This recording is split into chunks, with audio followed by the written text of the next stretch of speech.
Let's return to This Week in America. Here's your host, Rick Bratton. Welcome back, everybody, coast to coast, This Week in America. 40 Years at Saquish Beach by Connie Matuzek is 18 chapters, each with a unique story about life on a remote beach, much like a remote beach in the Caribbean. Now, there was no running water, no electricity, no roads. Connie and his father hauled 30 tons of building materials and furnishings over 5 miles of beach and sand dunes with a 4-wheel SUV and a boat trailer. They built the cottage by hand, just like early pioneers did. Life on the beach was hard work, joy, laughter, family, friends, love, and fun. Connie graduated from WPI with a degree in electrical engineering, but spent his professional career in the sales and marketing disciplines. During World War II, his dad was conscripted by the government to work under their control as a private contractor. His last assignment was at Camp Edwards on Cape Cod. Now, while there, his dad rented a cottage near the ocean, and as a young boy, Connie spent 2 summers there living with his family. Connie Matuzek, author of 40 Years at Saquish Beach, Our Impossible Dream, is our guest on This Week in America. Connie, welcome to the program. Pleasure to have you with us. Thank you, Rick. I appreciate being here. What a great story this is. The book, by the way, available wherever books are sold. We'll give you that information as we go through the conversation. What was it that inspired you to write this book? Where did this idea come from to go back and relive these great moments that you had, moments of fun, moments of hardship and hard work, and turn it into a story? Where did this idea come from? Well, the way my dad and I built the cottage, when we started, our 2 girls were 2 and 4 years old. And after we were there about 10 or 12 years, my wife, Ann, asked me if I would write how we built the cottage, which was very unique. And that would leave our girls something to have in their later ages. They would have no idea how we did that. And I told her I would do that at some point in time. And as I went on, I told some of my friends I was going to write a story about that. And they would say, well, you remember when this happened to us? Is that going to be in the book? And I said, I don't know. I haven't decided yet. I go back, take a note on that, and that would refresh 3 or 4 or 5 other notes. And over the years, I ended up with 300 notes. And so when I sat down to write it, I had 18 chapters that came out of that book. And the book is available, as I say, wherever books are sold, Amazon.com, Barnes & Noble, all of the usual places. Published by Pen to Paper Press Limited, their website, pentopaperpress.com. All this information on our website, thisweekinamerica.us. The book, 40 Years at Saquish Beach, and that's spelled S-A-Y, S-A-Q-U-I-S-H, Beach, S-A-Q-U-I-S-H, Beach. I'll give you that throughout the program if you're Googling. And again, go to our website, click on the Amazon link, take you right there to get information on the book. Connie, it's interesting reading the book. It draws you in. Reading the reviews, people say, I feel I'm right there with Connie. I'm going through these experiences with him. I'm thinking everybody would enjoy reading this book. Who did you design this book for? Well, basically, I designed it for my children and my friends. But as I got writing it, and I have done a lot of professional writing in my business career, the first book I wrote, I really wrote it for an audience, my friends, and I also had in mind that 100 years from now, somebody could pick up the book and understand what life was like at Saquish Beach 100 years before, if in fact Saquish Beach existed. So that the theory of writing it was to write it in a way that people could enjoy it. And you did an excellent job with that. I mentioned in the reviews, people feel they're right there with you. It's written in a graphic way so you can actually see in your mind what's going on, what Connie is talking about. A number of great quotes I'm reading in the book. What are some of the best quotes from your book, the ones that you like, that you wrote, that are descriptive of what you went through in this process? Well, one of my chapters that has got a lot of play is one that's called Growing Up. Yes. Now, my girls were in many of the chapters, but one chapter specifically talks about what they did and my grandchildren. And at the end of the chapter, I use the quote, "Growing up is quite an accomplishment." That's one of the quotes that I like in the book. Yes. One of the other ones is the chapter on nature. Starts off with nature, by its very nature, mimics the expression the good, the bad, and the ugly. And I go on to say, at Saquish, however, you could rephrase that to say that it encompasses the beautiful, the good, the bad, the ugly, and the turbulent. And all of those are discussed on the chapter of nature. And the third one is in the author's description. My basic philosophy in life is if you want to do something hard enough and you make a commitment to do it, there are times when you can accomplish something that initially seemed impossible. And two of those things were the building of the cottage and then the writing of the book. Just amazing. And that seems like a family motto as well. I mean, your father had the same attitude, didn't he? He did. He was a great, great dad. And in the chapter about the additions and reservation restrictions we had in redoing the cottage, I take a few pages to talk about my relationship with Dad and his involvement in a host of things. And he was a great, great father. And a great motivation for you. The book we're talking about is 40 Years at Saquish Beach, Our Impossible Dream. Saquish is Saquish, the book available wherever books are sold. The author is Connie Matuzek. If you Google that, you'll get to the book. Matuzek is Matuzek. And of course, all this on our website, thisweekinamerica.us. I'm sure people, when they hear the story, wonder, why did you build a cottage on a remote beach? Why did you? Well, when I was young and my dad was assigned to Cape Cod, which was a German prisoner camp back during the end of World War II, I spent two years in the first and second grades there, had the opportunity to be near a beach, loved the beach, and had the idea that if I ever had the chance, I'd like to have a cottage near the beach. Ann and I met at a wedding. I knew the guy, she knew the girl, and after we got married 2 years later, they invited us down to Saquish where he had built a cottage, and it was remote. You had to get there by a four-wheel drive truck riding over the beach and sand dunes, and we fell in love with it and had an opportunity to buy land there, and we did, even though we had no idea how we were going to build it. That's how we ended up there, and we loved the 40 years.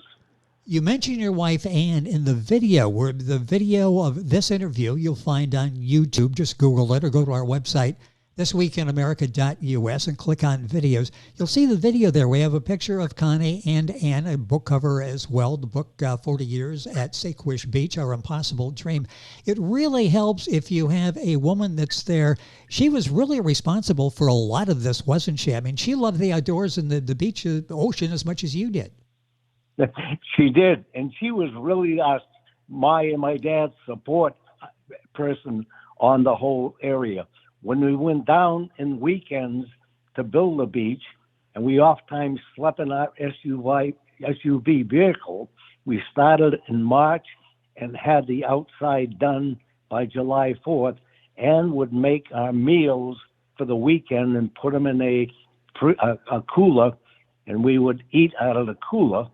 And she also worked with us as like we did the outside with texture 111 plywood, and while we were there, she'd come down with the girls on Sunday, and she painted all of those pieces. There were over 40 pieces of plywood that she painted, did a lot of pre-work back home. So she was just as much a part of building it as my dad and I were.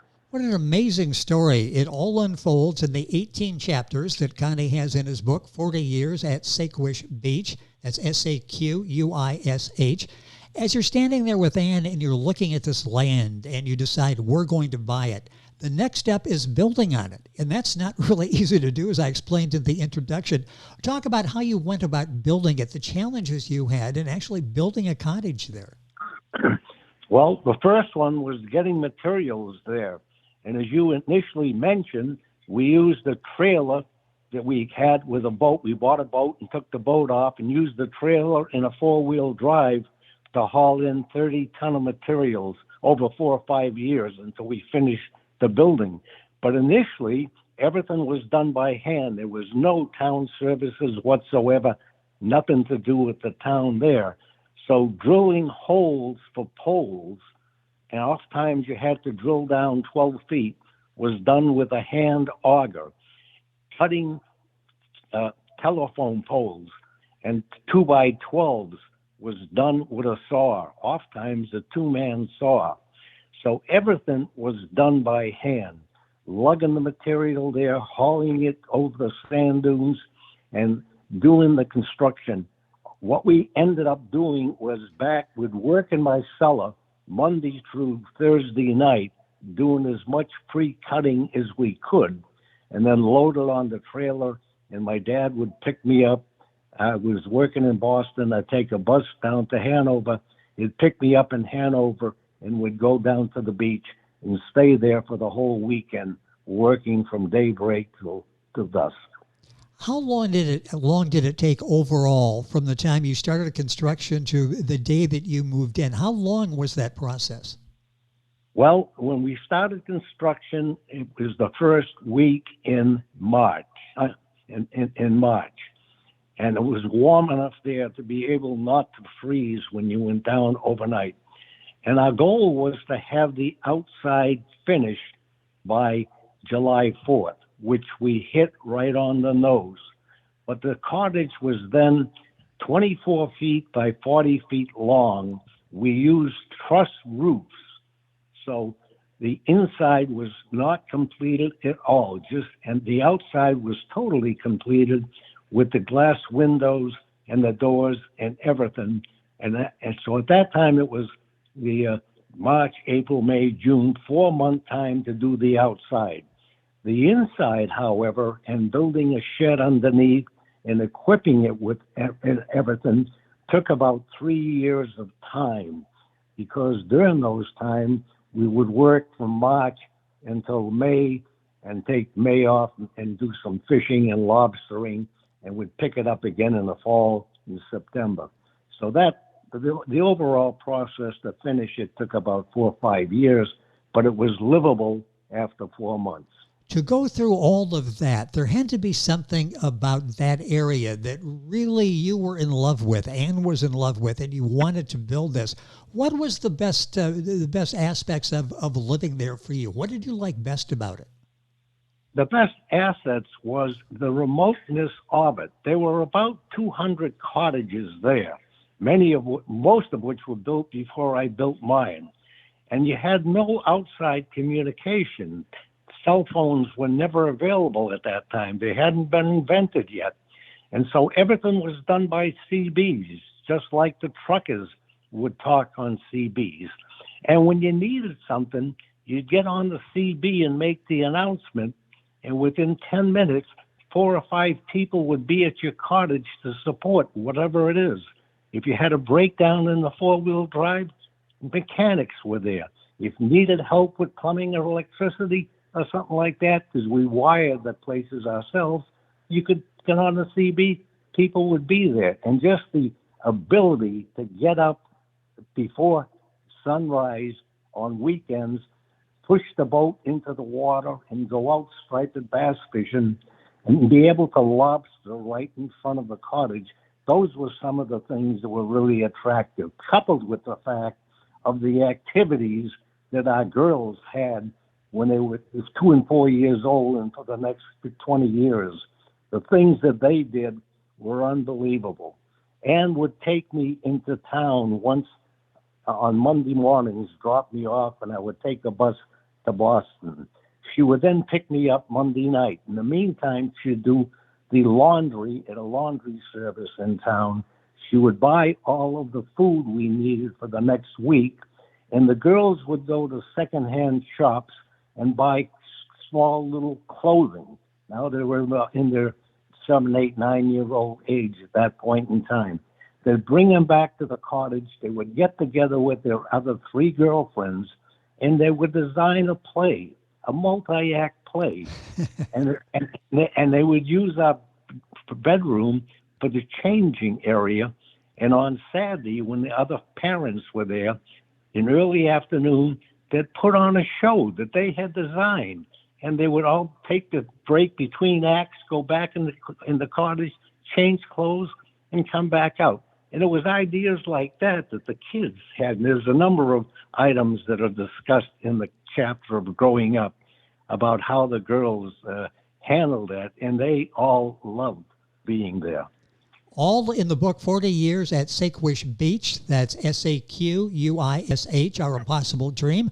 Connie Matuzek is the author and our guest and the owner of the cottage. That's Matuzek. Book at Amazon.com, published by pentopaperpress.com. All this information on our website you can link on and get information, order the book there as well. You mentioned lobstering there. You wrote a chapter about lobstering that's got some really interesting information in there. Talk about what you wrote about lobstering. Well, in the course of the 40 years, I went out lobstering, pulling my lobster pots at least 1,500 times.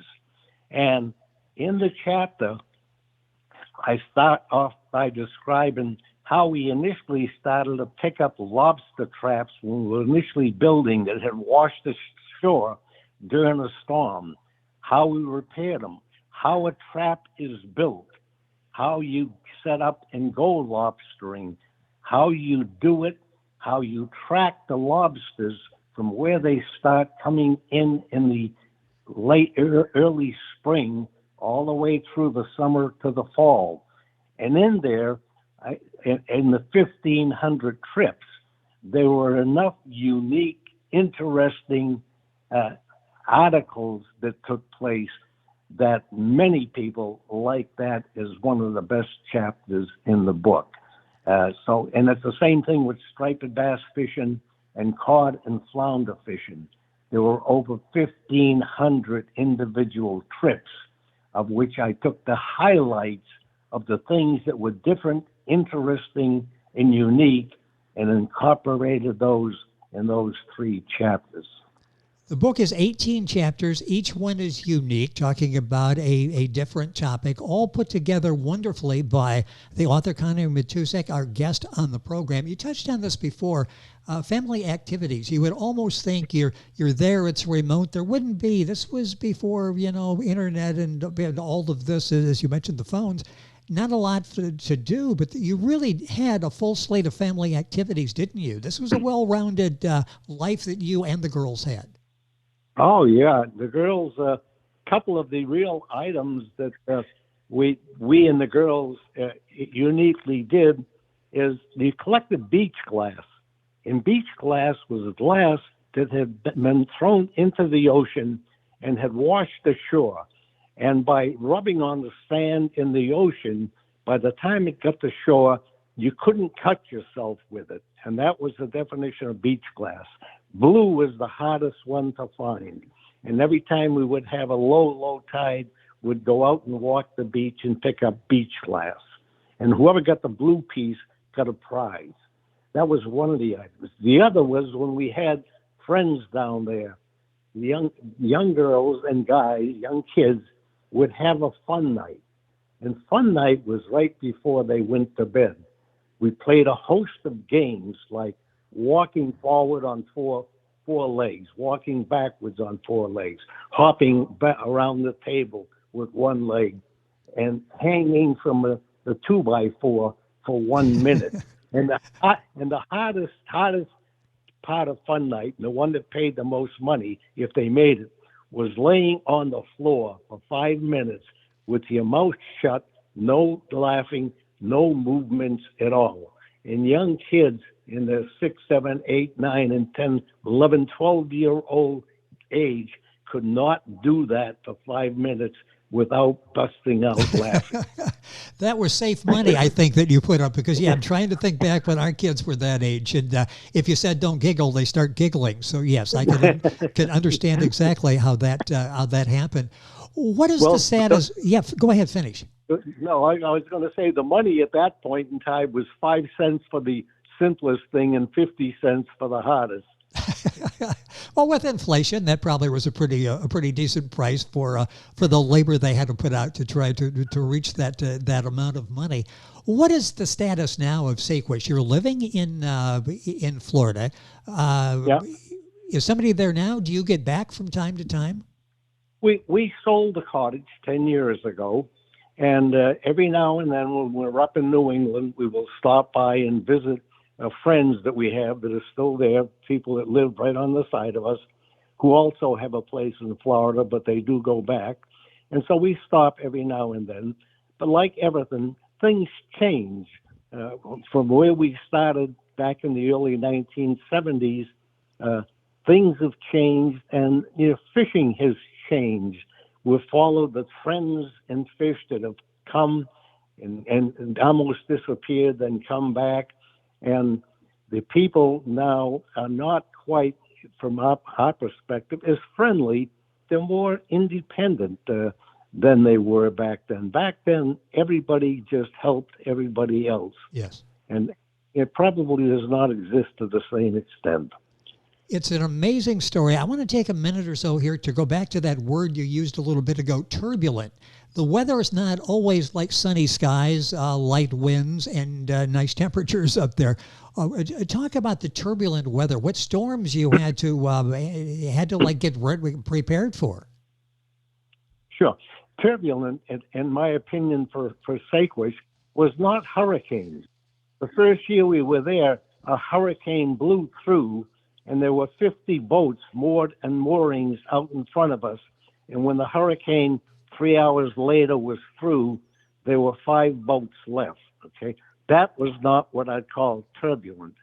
Turbulent was 2 major northeastern storms that came through, and the northeaster lasted for 2 or 3 days.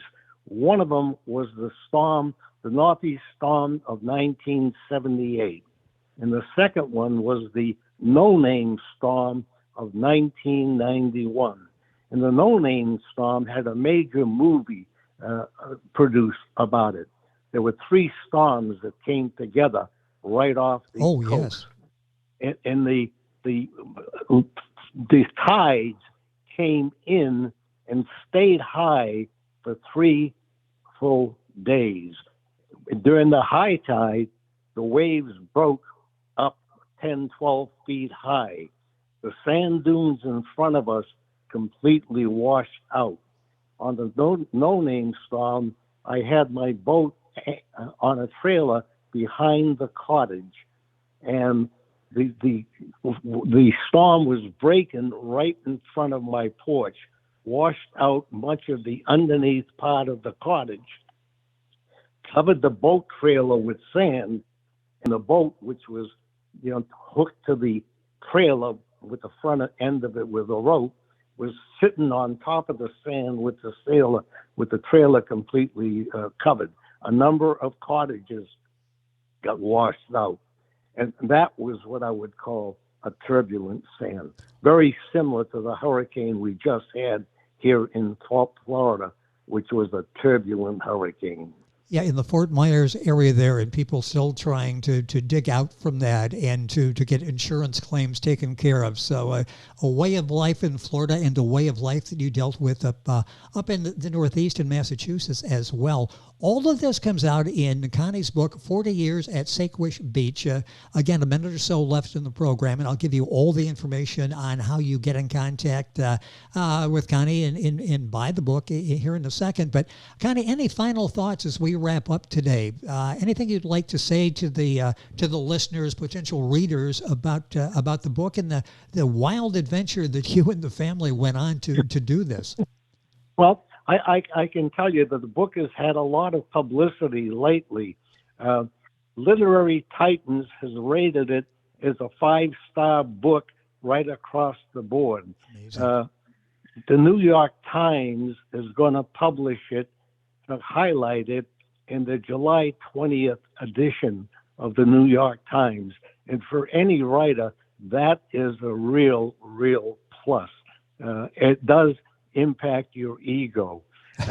And people that read the book, I can give you 3 or 4 categories of people that should read it.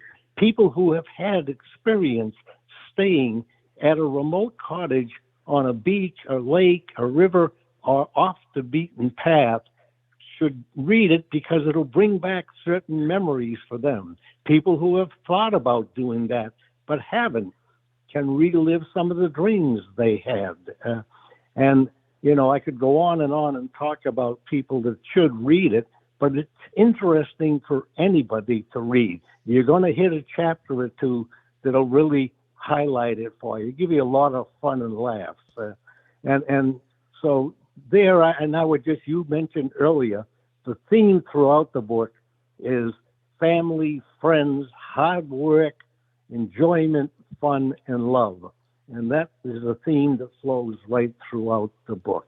Well, congratulations on all the accolades, the success that you're having. The book is 40 Years at Saquish Beach. That's Saquish, 40 Years at Saquish Beach, Our Impossible Dream. Connie Matuzek is the author and our guest on the program. That's Matuzek.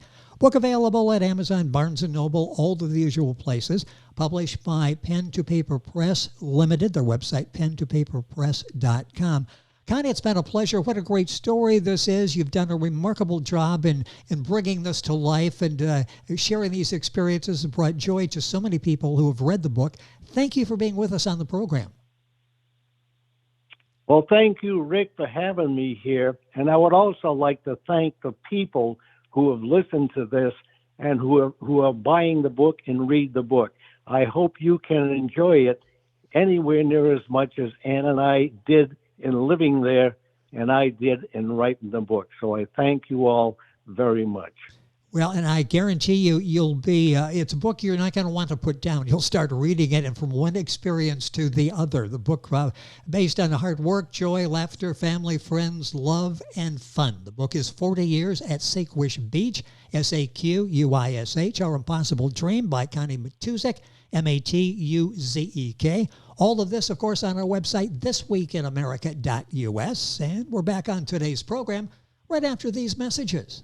This Week in America is online. You can visit our website, thisweekinamerica.us. Scott Pinkerton, Associate Producer of This Week in America. Jay Anderson, Segment Producer. Ben Watson, Webmaster. Otto Bechet, Director of Engineering and TV Production. This Week in America produced and is a trademark of Blue Funk Broadcasting, LLC. For information on all of our guests and to listen to this week's show, our website again at thisweekinamerica.us. And I'm Sean Bratton, Executive Producer of This Week in America.